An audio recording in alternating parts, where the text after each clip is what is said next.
As he who issued summons, I convene this, the fourth Brethren Court. Made up of the great pirate lords, the Brethren Court is what you might call the governing body of pirates. This is madness.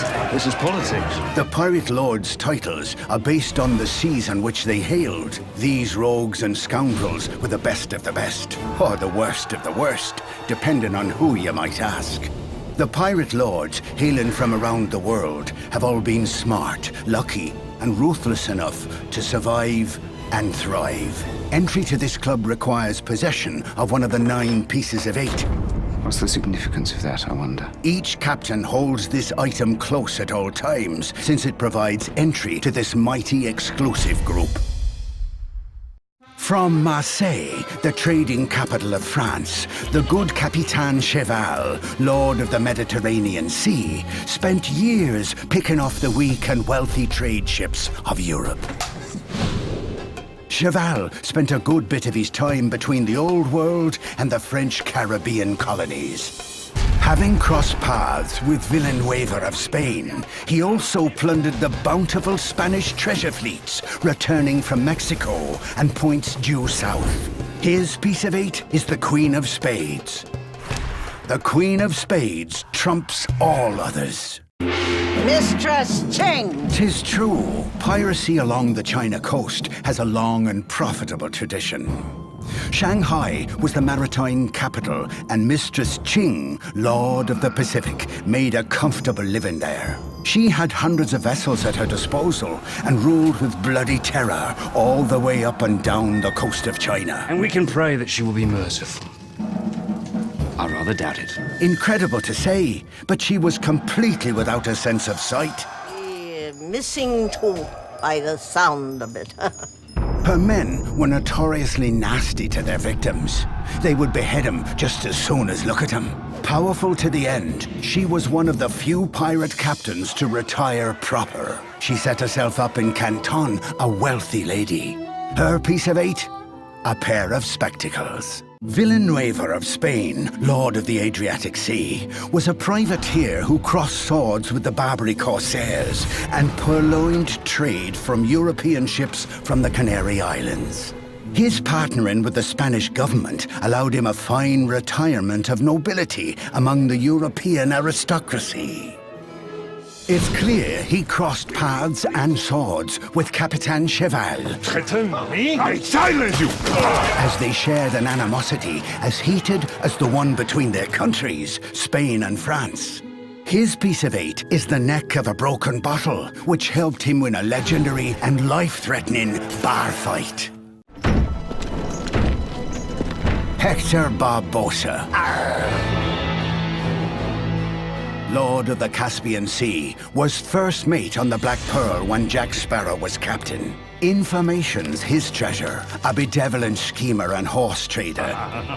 He tends to honor the pirate's code only when it suits him.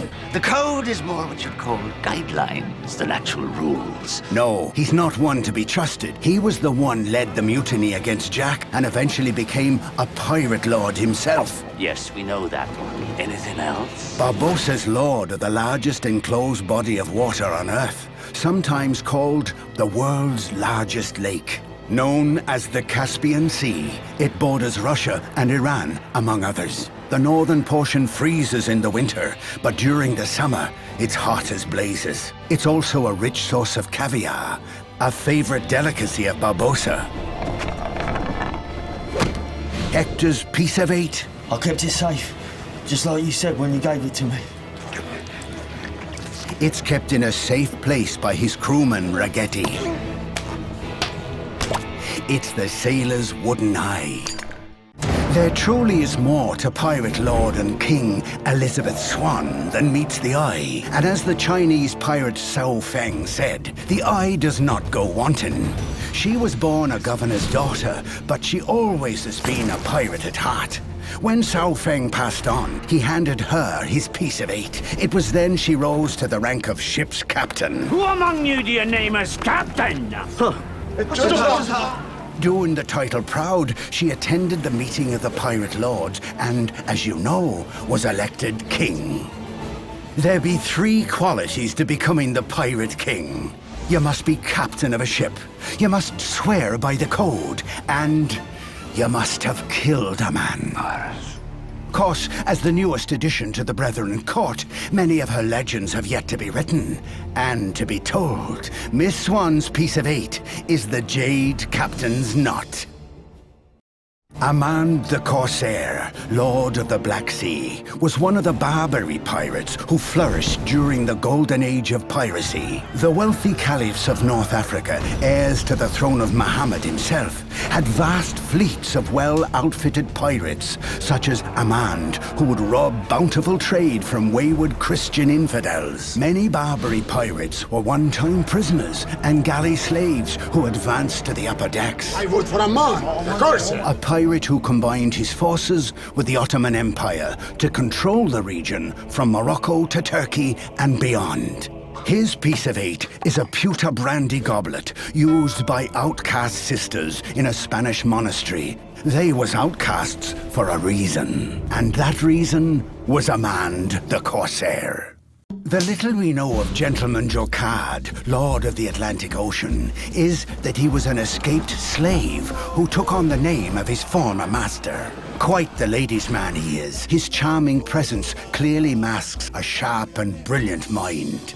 His home is New Orleans, a port known for its charitable and practical leanings towards piracy. His piece of 8 is a tobacco cutter stolen from the plantation on which he was enslaved. Cut out his tongue! Some say he took a particular revenge using this very item.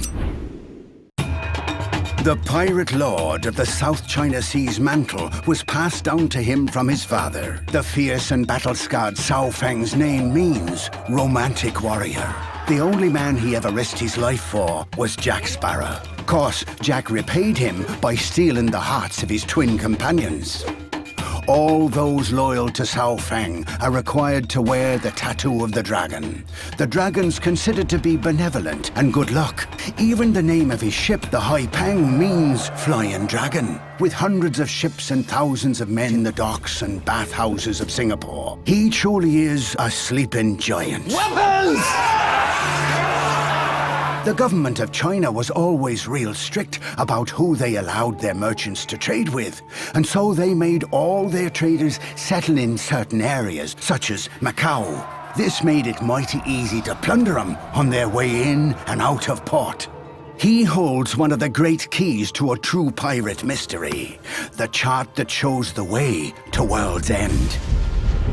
His piece of 8 was made of silk from the famous Silk Road, which Marco Polo traveled, and jade, a traditional Asian gem. It's the Jade Captain's Knot. Trading between the Arab world and India goes back thousands of years and has always been fruitful. Pirates sailed these waters and preyed on amply laden merchants. The rich ships of the East India Trading Company also ran through these waters, filled to the brim with booty from the Spice Islands and the Orient. Easy prey for pirates. This is where the pirate lord Sri Sumbaji, Lord of the Indian Ocean, ruled. Sri Sumbaji surely had his hands in a number of pots, being both a priest and a pirate lord. Sri Sumbaji proclaimed this all to be folly! Who cares about...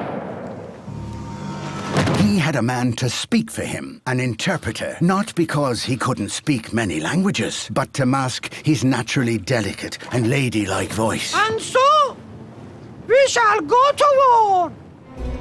His piece of 8 is a snuff box made from calf horn. Captain Jack Sparrow, Lord of the Caribbean. Aye, crazy like a fox he is. You're mad. Thank goodness for that, because if I wasn't, this would probably never work. Of all the pirate lords, he's the quickest to seize the moment and make it his own. Die! Whether by cause or accident is a matter of debate. That's got to be the best pirate I've ever seen. But the results are the same and always different. Confused? That's just the way old Jack likes it. 'Tis common knowledge he's got the mark of the sparrow on his wrist. The symbol testifies that he sailed in all the oceans of the world, many times over. But he's got another mark, an ancient poem. The Desiderata, it's called. It's tattooed on his arms, chest and back. His piece of eight. He acquired the Moroccan beads from a French lady of questionable reputation. And the coin, an ancient coin from Siam, one of the first 2 bits he ever pirated. The second bit, well, he bought his hat with that one.